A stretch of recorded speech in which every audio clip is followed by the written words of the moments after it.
चंद्रशेखर उगले का अपने सेनी शेयर मार्केट यूट्यूब चैनल में स्वागत करता हूँ। हम देखेंगे निफ्टी और बैंक निफ्टी का एनालिसिस और कल के लिए रेंज।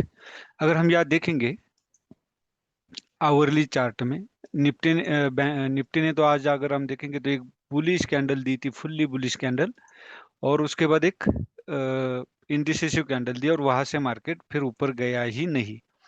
तो अभी हम अगर निफ्टी का आवरली चार्ट देखेंगे तो यह अगर हम देखते हैं तो यहाँ बना एक फ्लैग पैटर्न, या बना एक फ्लैग पैटर्न। तो ये फ्लैग जहां से ब्रेक करेगा वहां से हम अपर साइड के लिए एंट्री करेंगे। अब अभी भी निफ्टी बुलिश है, उसने जो डायनेमिक सपोर्ट है वो ब्रेक नहीं किया है। अब हम आज की रेंज देखेंगे कि आज ट्रेड कहाँ बन रहा था और किस तरह बन रहा था।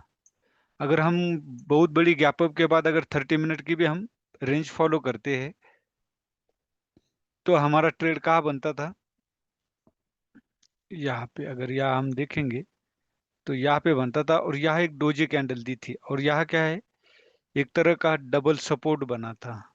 अगर हम देखेंगे यहाँ डबल सपोर्ट बना था तो हमारा एक ट्रेड यहीं पे बन रहा था।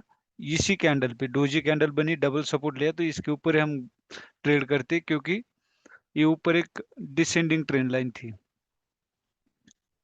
तो ये हो गया था हमारा फर्स्ट ट्रेड। और सेकंड ट्रेड हमारा यहाँ बनता, क्योंकि यहाँ एम पैटर्न तो है ही, लेकिन ये क्या था, डबल टॉप पैटर्न बना था। अगर हम यहाँ देखेंगे तो ये डबल टॉप पैटर्न बन गया था।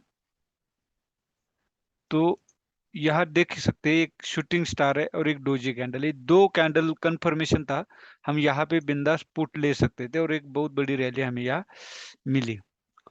उसके बाद ये रेंज एक सपोर्ट का काम किया है, 18,000 ने सपोर्ट का काम किया है। और अब निफ्टी में क्या है, निफ्टी में फ्लैग पैटर्न बना हुआ है। बस ये एक ट्रेड था और एक ट्रेड यहाँ बनता था। क्यों बनता था, क्योंकि यहाँ एक डोजी कैंडल और एक इन्वर्टेड हैमर कैंडल थी। अगर आप देखोगे तो डोजी और इन्वर्टेड हैमर और ये एक सपोर्ट एरिया था, 18,000 का साइकोलॉजिकल सपोर्ट भी होता है। तो यहाँ एक ट्रेड ले सकते थे और सेकंड ट्रेड हम यहाँ ले सकते थे।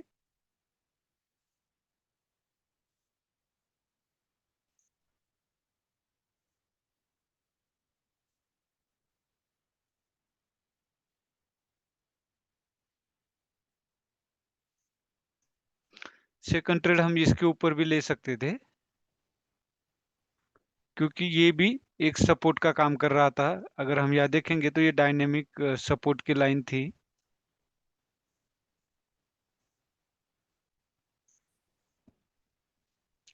अब कल हमें अगर बाय करना हो तो हम बाय करेंगे 18,060 के ऊपर हम बाय करेंगे और सेल करेंगे 18,000 के नीचे।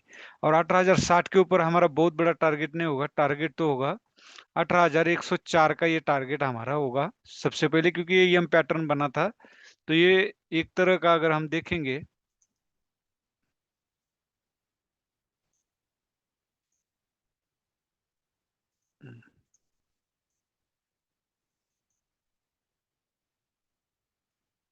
ये देख सकते हैं ये सपोर्ट का जो काम कर रहा था वही रेजिस्टेंस बना हुआ था। तो जब तक हमारा टारगेट यही होगा 18,097, मतलब 30 या 40 पॉइंट का टारगेट होगा, तो इससे बेटर है हम बाय करें तो 18,100 के ऊपर ही बाय करें।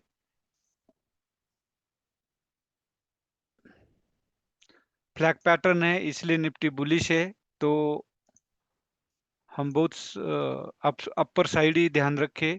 अगर हमें पुट लेने की नौबत आई तो, शॉर्ट करने की नौबत आई तो कम क्वांटिटी में, और कॉल साइड ज़्यादा क्वांटिटी हम ले सकते हैं। अब हम चलते हैं। होप कि आपको निफ्टी का एनालिसिस समझ में आया होगा। अब हम सेकंड देखेंगे बैंक निफ्टी में अगर हम आवरली कैंडल में जाते हैं, तो यह एक पिनट बन चुका है। अगर हम देखेंगे यह पिनट बन चुका है, यहाँ एक बॉक्स पैटर्न बना हुआ है, यहाँ सपोर्ट लिया था।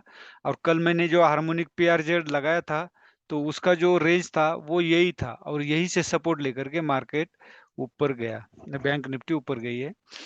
अगर हम अब 5 मिनट में देखते हैं, ये पिनट बन चुका है। 5 मिनट में अगर हम एक ट्रेड करना चाहते तो ये सपोर्ट एरिया था, सपोर्ट ब्रेक करने के बाद इंडिसिसिव कैंडल थी, तो हम यहाँ पे एक बाय कर सकते थे इस कैंडल के हाई के ऊपर बाय, इसका लो हमारा स्टॉप लॉस होता और एक बढ़िया मूवमेंट यहाँ मिलती। आज सवेरे खूब बहुत वोलेटाइल, आज मार्केट वोलेटाइल ही रहा। और ये मूवमेंट के बाद अगर हम देखेंगे तो कोई ज्यादा बड़ी मूवमेंट नहीं। अगर हम 30 मिनट की रेंज फॉलो करते हैं, ब्रेकआउट के सॉरी गैप गैप अप और गैप डाउन के बाद अगर हम 30 मिनट की रेंज फॉलो करते तो हमारा 30 मिनट की रेंज पे हमारा यहाँ बाय बनता, पुल बैक ब्रेकआउट के बाद पुल बैक, और यहाँ बाय बनता, और ये भी एक हमें 30 से 40 पॉइंट मिल जाते आराम से। उसके बाद फिर यहाँ से एक पॉइंट बनता। क्यों बनता? क्योंकि ये सपोर्ट एरिया के नियर ये कैंडल बनी थी, तो हम यहाँ पे भी बाय कर सकते थे। यही, और एक यहाँ ट्रेड बनता हमारा। क्यों बनता? हमारा यहाँ पे भी एक ट्रेड बनता है, ये जो सर्कल किया है। अगर हम देखेंगे, लाइन तो बहुत हो गई, कंफ्यूज नहीं होना, ये लाइन बहुत काम की चीजें होती है। अगर हम यहाँ से अगर ट्रेंड लाइन मारते हैं, तो यहाँ टच करके यहाँ से देख सकते हैं हम वन साइड कितना बढ़िया 4 कैंडल ने बेरिश मूवमेंट दिया है। ये अगर हम यहाँ से भी सेल करते, 428 से लेके 310 तक, तो कम से कम 120 का मूवमेंट था। अगर इन द मनी कॉल लेते तो हमें कम से कम 50 से 60 पॉइंट यहाँ मिल जाते। अब सेम यहाँ पे थर्ड, अगर हम यहाँ लाइन मारते टाइम से, आज मैं भी मेंटली मार्केट से अपसेट रहा, अदरवाइज यहाँ पे भी अगर हम ट्रेड लेते तो यहाँ भी हमें कम से कम 40-50 पॉइंट मिल जाते। बहुत ही बढ़िया ये ट्रेड था, क्योंकि यहाँ डोजी कैंडल दी थी, डोजी कैंडल के नीचे सेल और ऊपर हमारा स्टॉप लॉस। ये बहुत ही बढ़िया आज मूवमेंट था।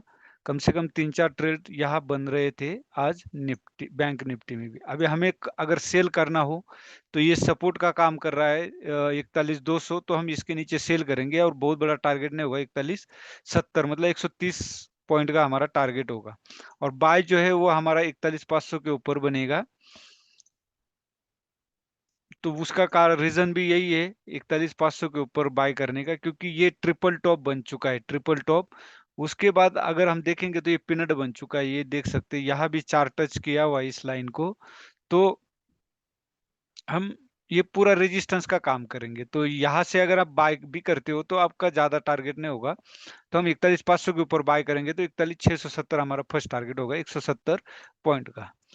यह है, बहुत बड़ा gap up gap down open होता है, तो मैं पैर चार्ट पोस्ट करता हूँ मेरे सीएन शर्मा के टेलीग्राम चैनल पे। आज मैं कर नहीं पाया, क्योंकि आज मैं खुद ही मेंटली एब्सेंट था, मेरे खुद समझ में नहीं आया ये इतनी बड़ी मूवमेंट देने के बाद ट्रेड करूँ या ना करूँ, यही कंफ्यूजन में रहा। और लास्ट में मेरा लॉस ही हो गया, क्योंकि मैंने गलत एंट्री की थी। मैंने की थी इस कैंडल पे एंट्री, इस कैंडल पे जैसे ये हाई ब्रेक किया मैंने यहाँ पे एंट्री की, और यहाँ पे जैसे आया तो मैं देखा ये स्टॉप लॉस बहुत बड़ा हो रहा था, तो मेरा कम से कम 30 या 35 पॉइंट का ये स्टॉप लॉस था, तो ये मेरा लॉस हो गया। और मैंने यहाँ से अगर मैं यहाँ पे स्टॉप लॉस लगाता ऑप्शन प्राइस में, तो इसके नीचे, इस कैंडल के नीचे वो प्राइस आई थी, इसलिए मैंने स्टॉप क्लोज किया। अगर यहाँ देखे तो ये आई नहीं नीचे, लेकिन ऑप्शन में आ रही थी, क्योंकि गुरुवार था, एक्सपायरी थी, वोलेटिलिटी थी।